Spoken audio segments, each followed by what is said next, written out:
Alright, I know what y'all are thinking. If Craw really lost 3,106 pounds, then he must have been really fat. Well, yeah, I was. I was a big baby. And this is me shortly after birth. I was 10 pounds, 8 ounces of chubby, double chin, rolls on the legs, goodness. You know, growing up, I was able to be a very active person in the regards that there were things that I did and the things that I went to go do. But it still didn't overcome the fact that here I was, a big baby. Terrible haircuts. But as you can see, I'm a pudgy little kid. But I was active. I rode my bikes with my dad and my brother. Here we are. This is an island in the middle of the San Francisco Bay called Angel Island. That's my dad. That's my older brother. Just looking absolutely amazing, wearing a bicycle lock around him. And here I am, in a single-speed mongoose, absolutely crushing it. I was active on my soccer team. Here I am. I was on a select team. That means we traveled around. You know, we had to try out for the team. It was called the Bay Oaks. I was really proud of that. I went skiing. I was an active kid, as most kids were. And as you can see, I held my weight in some relative check. I mean, I didn't hold that terrible hat in check, but at least I held my weight in check. Then, once I started getting into junior high school, here I am in junior high school. I was playing Little League, and as you can see, I'm getting a little pudgy around myself. You can see the pudge is really starting to add up in this shot. Yeah, I'm looking phenomenal here. I was pitching. I probably walked 1,000 batters. It was a bad day, most likely. I was not very good. But then I went to high school, and I continued to be active, but I continued to eat. Here I was the mascot at my high school. We were the Wildcats. Go Wildcats. But, I mean, luckily it was the 90s, so you got to wear wonderful baggy clothing, like flannel shirts. I mean, this hid the pudge really well. But, again, I was not a skinny person by any means. In fact, here's a good photo of me. This is my senior year in high school. This was the dunk tank. And you can clearly see, one, I had a great goatee. I had great hair back then. And I have a little belly going on. But as you can see, I was a bigger guy. That's where I was. Then I went to college. And like a lot of people in college, I put on the freshman 15. Here's me my freshman year. I was the mascot in college, just like I was in high school. We were the San Francisco State Golden Gators. We were a pun, but it was okay that we were a pun. But like a lot of people, I gained the freshman 15. Here I am my sophomore year. Starting a little spare tire there. Here in my junior year, I'm making wonderful health choices like this. This was at a football game. I was working for the Oakland Raiders at the time, and they had this massive sundae that was probably a couple thousand calories. But there I am, eating that ginormous thing by myself, because why not? And I put on 15 pounds every year. So here I am, about time I was graduating college. Here I am, a phenomenal, pudgy belly. Look at that flip phone, peak coolness right there. Plate of Fritos, just absolutely crushing life. I started to embrace my big guyness, and I was a member actually of the Golden State Warriors all-male dance team, the Weekend Warriors. The idea was they took big guys, they dressed us up in cute outfits, and they had us go run around on the dance floor. As you can see, I am not one of the bigger guys. I'm not one of the skinnier guys. I'm kind of one of the medium guys. Here I am again on the dance floor. Other people shaking their booties, gun, that type of stuff. And I continue to get bigger and bigger and bigger. Here we are, second year, and you really start to see it in that double chin right down there. Here I am. And at least it's a Hawaiian shirt, right? No one will care. You're just a fun fat guy at that point.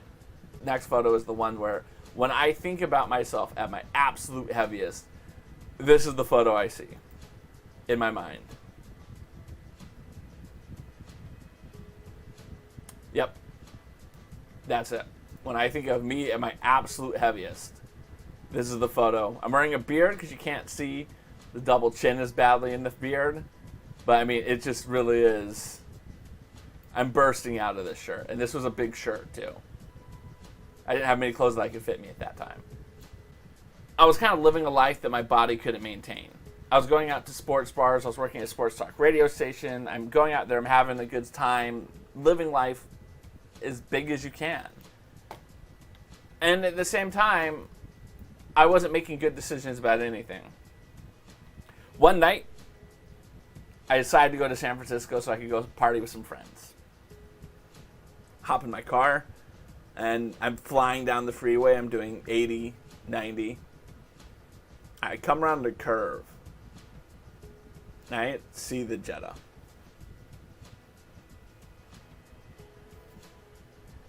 My car crashed into the back of the Jetta, and it rolled over and rolled and slid. I was very happy and lucky to walk away from that with my life. I didn't have a lot of money to buy myself a new car, and so I bought the only piece of transportation I could afford, a bicycle. I couldn't even swing my leg over the bar between the handles and the seat. So I had to get myself a lady's bike so I could just slide my foot right through. Buying a bicycle and not owning a car, that was the 3,106 pounds that I lost. I remember how much it changed my life that moment in time. Because there's so many things that you don't think you can do. All the things that you would do in a car that you suddenly can't do because you don't have a car. And the best way to think about it is just to talk things through. So here I am. I'm living in Oakland, California at the time. And I've got to commute into downtown San Francisco for a job.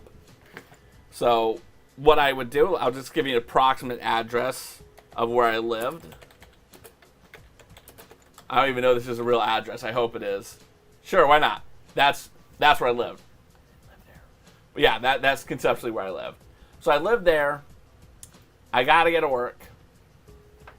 Let's flip it. We're going to go to 55 Hawthorne Street in San Francisco. We're going to start with a car. There we go. It's an 11-mile trip and it takes about 20 minutes.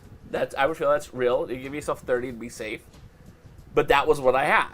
And now all of a sudden, I don't have that. How am I going to get to work? So I got the bike. I would ride my bike now to work. They recommend I take the ferry. The ferry is very expensive. I did not take the ferry, I assure you. But I would ride down Mandana. I'd ride down Lakeshore Avenue.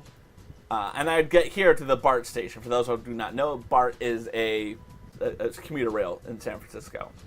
But changing from a car to a bicycle, my commute went to an hour. And it also meant things that I couldn't do anymore. You know, when I was driving a car, I could stop at McDonald's. I could stop at the time, Quick Way, which was a burger joint that was right here. Phenomenal burger joint. It's not there anymore, but it was right here. And I'd stop off at this place, get myself a hamburger almost every night on the way into work. You can't do that on a bicycle. You can't ride a bicycle through a drive-thru. They'll stop you for some reason. But that's what I would do. I would ride down here, and it was tough because, again, I was obese. This was not an easy ride. This ride was, to at this point, let's add that destination, 2.8 miles. It's not an easy thing for an obese person to do on a bicycle. But I did it. And I'd love to say that I was able to ride my bike all the way there and all the way back.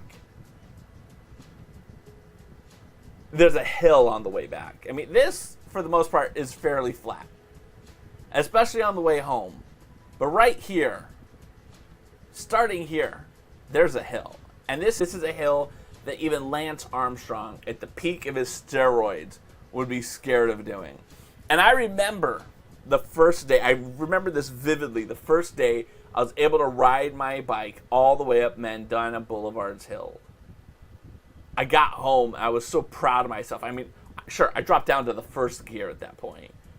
And I just spinning like this and just barely making it up the hill. But I went to my roommate, I was like, Fred, I made it up the hill. And he was like, the hill? I'm like, yes, the hill. He goes, what hill? I was like, the hill at the bottom of the road. He goes, you mean the slight incline? Yes, I made it up this slight incline. And I was so proud to make it up this slight incline. All the way up to where I lived.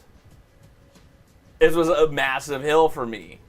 But that's what it was about. That's how it was. That's how challenging it was for me. It took everything that I did, everything that I held dear about what I was capable of, and it flipped the script on what I was supposed to do and how I was supposed to get places and what I was supposed to do with my life.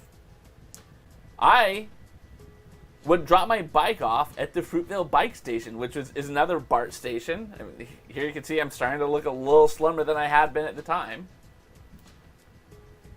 But you would drop your bike off here. Someone would watch your bike the whole day while you're at work. And then you would go home. I even have, look, I got the little flashing light hanging off the back of my backpack so people could see me.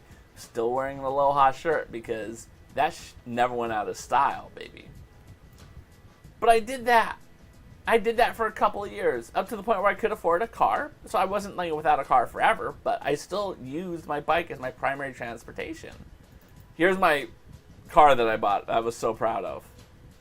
God, I missed the tracksuit phase of my life. But this was my car. I was so proud of this car. I bought this car with 8 miles on the odometer when I took it off the lot. And I owned the car, and I loved the car, but that didn't stop me from buying bikes and using bikes. So I moved here to New England. I bought this fabulous bike. Here I am, same tracksuit. Look at that. That is the same tracksuit. Wow, I did not plan that. That's just a coincidence. I wonder why I'm not wearing the pants anymore. Anyway, but here I am. I used to ride. I still own this bike. This is the day right after I got it. I was so proud of getting this bike because I loved this bike. It was reminded me of the bike I had in California, a green beach cruiser. But here's the big difference. I could swing my foot over this.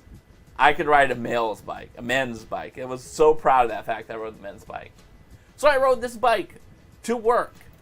Here's my bike in the rack at work. Not a lot of people in New England riding their bikes to work, mind you. Only 3 people. This is a company of 3,000 people. And if you did wear a backpack, you would get these things called panniers. And the panniers are things that you could put on the side of your bike, back here, and you could put things in there. You could put your laptop in there. You could put a change of clothes in there. You could put a baby in there. She's adorable, isn't she? Even back then, she was such a cutie. And this wasn't even the only bike I owned. I got a second bike. I picked up this one, this road bike, because I wanted to have something I could do a little more exercise in. The Cruiser only can go so fast. It's kind of a Cadillac. It steers very slowly. It's not the most nimble bike. So I got one of these for situations where I want to be able to go a little faster. And this is the bike that I used to ride with my kids in the back seat on. Such good memories with them back there. Here, Audrey's looking adorable. So here's the bikes as I still have them today. Here's the Beach Cruiser. I have these baskets on that collapsed because the panniers kind of met their end of their life. But I can have them on the back of the bike. I can close them. I can open them depending on what I need. They're usually open because this is the bike that I usually take to pick up the kids from school, and the kids will throw their backpacks in the back of the bike, and I'll read home, and they don't have to worry about their backpacks. This is the road bike that I have, sans baby seat now. I have a basket that I can open and close. I'm going to get a second basket for this side, but the same purpose. Again, when I can go a little faster and I don't have to worry about the kids, this bike is twice as fast as the Cruiser is. And I feel like a badass riding it. And I have a third bike. I have this. This is my office from the view you guys don't get to see. The camera that you're looking at from me is right here. This is where it is. But yes, I ride my bike at the desk sometimes. I need to get a good exercise in during a meeting. And here, we're still a family who bikes. We bike frequently. We take our kids to school every day. Here's my 2 bikes. Here's my wife's bike. Here are my kids' bikes. We go to the Little League games on bikes. We bike as often as we can because we recognize that you don't have to drive a car everywhere. If you're going somewhere within a mile of your house, unless you have a Mount Everest between you and that destination, you can ride a bike. It's very easy to do so. You can fit your life in these bikes. And I would say that's the most important thing about this whole topic. That you have the capability of changing. Even when you're forced into a corner like I was. I wasn't going to magically get myself out of the situation I am. I haven't turned myself into a lean, mean exercise machine. I'm still a big guy. I think y'all already know that about me. But I ride my bike. I can do it. And you can too. You just have to believe in yourself that this is something that is meaningful to you, that you want to do, that you're capable of doing. And I know each and every one of you can do it. You just have to tell yourself that this is something that you want, that you're capable of. You just have to believe in yourself.